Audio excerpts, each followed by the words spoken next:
Actually આમ જે લોકો કચરો નાખે છે એના પર અમે ફાઇન તો કરીએ જ છે. જે વોર્ડ ઓફિસર, સેનેટરી ઇન્સ્પેક્ટર જો કોઈ દેખીએ તો પકડાય તો કરીએ છીએ. છતાં પણ જો કોઈક ફિઝિકલી નાખીને ચાલ્યા જાય તો અમારા સીસીટીવી કેમેરા લાગેલા છે. તેનાથી તેના વાહન નંબર અને પર્ટિક્યુલર વ્યક્તિને જે તે લોકેશનથી ઓળખી અને તેમની જોડેથી ફાઇન વસૂલ કરીએ છીએ. એનું રીઝન એ છે કે શહેર બને એટલું સ્વચ્છ રહી અને આ અભિગમથી એક એવું આપણા માધ્યમથી કહેવા માંગે છે કે તેઓની માનસિકતા બદલાય.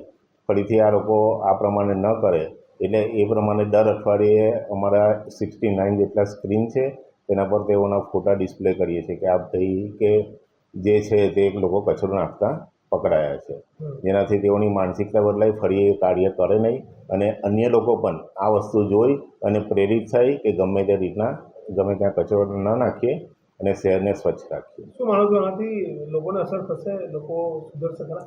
આ અભિગમથી 100% લોકોની માનસિકતા પણ ચેન્જ થશે, કારણ કે પોતે આ પ્રમાણેનું કાર્ય કર્યું હશે, તેમને શરમ પણ અનુભવશે.